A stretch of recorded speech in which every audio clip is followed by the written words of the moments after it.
네, 오늘은 고린도전서 7장으로 한번 들어가 보겠습니다. 결혼, 독신, 이런 그리스도인의 삶의 태도에 대한 바울의 생각이 담겨 있는데요. 근데 이게 시작부터 좀 하는 부분이 있어요. 1절에는 남자가 여자를 가까이 안 하는 게 좋다 해놓고 바로 2절에서는 음행 피하려면 각자 배우자 두라고 하잖아요. 좀 헷갈리는데 어떻게 봐야 할까요? 아, 네, 맞아요. 그게 바로 당시 고린도 교회의 좀 복잡했던 상황, 그리고 그 질문들에 대한 답변이라는 맥락에서 봐야 하는데요. 단순히 독신이 최고다, 결혼이 최고다 이런 게 아니에요. 바울은 일단 부부 사이의 의무, 특히 그 성적인 관계의 중요성을 아주 현실적으로 인정하고 들어갑니다. 3절에서 5절 말씀하시는 거죠. 서로를 향한 책임이다, 이런. 네, 그렇죠. 그리고 이게 절제 못해서 사탄에게 시험될까 봐 그렇다, 이렇게 설명도 하고요. 근데 재밌는 건 이걸 명령이 아니라 허락이다, 이렇게 선을 긋는다는 점이에요. 6절에서요. 그러네요. 본인은 다 자기처럼 독신이면 좋겠다 이러면서도 절제 안 되면 차라리 결혼해라. 이게 정욕에 불타는 것보다 낫다. 와, 굉장히 직설적이네요. 네, 아주 현실적인 조언이죠. 이상과 현실 사이의 균형이랄까? 그리고 이미 결혼한 신자들에게는 더 단호해요. 이건 자기 생각이 아니라 아예 주님의 명령이다. 갈라서지 마라. 이렇게요. 10절, 11절 말씀이죠. 근데 믿지 않는 배우자랑 사는 경우는 좀 다른가 봐요. 맞아요. 그 부분은 좀 더 유연하게 조언하는데 이건 자기 의견이라고 먼저 밝히면서 시작해요. 상대방, 그러니까 믿지 않는 배우자가 같이 살고 싶어 하면 헤어지지 말라는 거죠.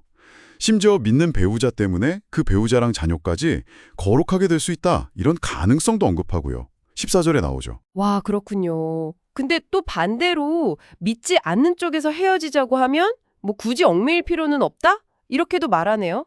15절에 하나님은 화평 중에서 너희를 부르셨다. 이 말씀이 참 인상 깊어요. 네, 결국 누가 구원받을지 우리가 어떻게 알겠냐. 이런 현실적인 말도 덧붙이고요. 이런 구체적인 조언들이 결국 어디로 향하는 걸까요? 더 큰 원칙 같은 게 있나요? 바로 그겁니다. 이 모든 조언 밑바탕에는요. 각 사람은 부르심을 받은 그 부르심 그대로 지내라. 이게 깔려 있어요. 17절이죠. 할례를 받았던 안 받았던 종이든 자유인이든 그건 중요하지 않다는 거예요. 지금 그 상태에서 하나님과 함께 거하는 것. 그게 중요하다는 거죠. 아, 현재 상태 그 자체? 네.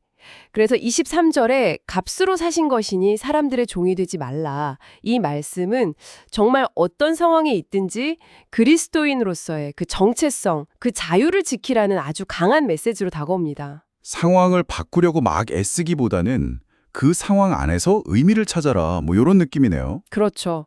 그럼 이 부르심 받은 대로 이게 결혼 안 한 사람들, 처녀나 그런 분들에게는 어떻게 적용되나요? 특히 바울이 임박한 환란 이런 표현까지 쓰면서 좀 독신을 권하는 듯한 뉘앙스가 있는데 아, 네. 그 시대적 배경이 여기서 아주 중요해요.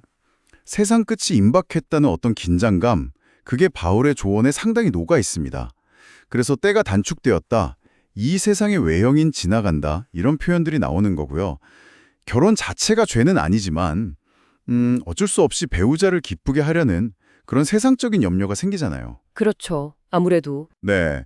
반면에 독신은 그런 염려에서 좀 자유로우니까 주님께 더 집중할 수 있다. 이런 현실적인 판단인 거죠. 이게 억압하려는 게 아니라 오히려 그 혼란한 시대에 흔들림 없이 주님 섬기도록 도우려는 배려다. 이렇게 설명하고요.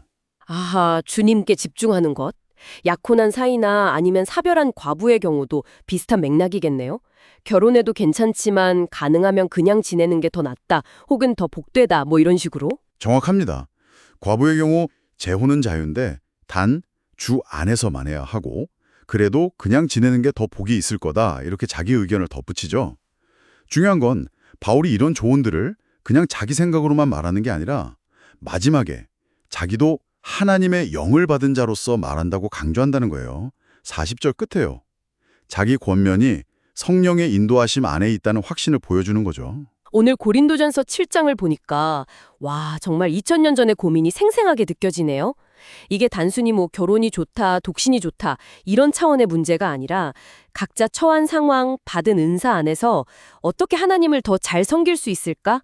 하는 어떤 근본적인 질문과 맞닿아 있다는 생각이 듭니다. 네, 맞습니다. 바울의 조언은 어떤 딱딱한 규율 몰록이라기보다는 그 임박한 환란이라는 특수한 상황 속에서도 신자들이 흔들리지 않고 주님께 집중하도록 도우려는 아주 깊은 목회적인 고민의 결과물이죠. 오늘날 우리에게도 세상의 외형은 여전히 지나가고 있습니다. 그렇다면 지금 나에게 부르심받은 그대로 하나님과 함께 거하라는 이 원칙은 어떤 의미일까? 지금 당신이 서 있는 그 삶의 자리에서 이 부르심에 어떻게 응답할 수 있을지 한번 스스로에게 질문을 던져보는 것도 좋지 않을까 싶습니다.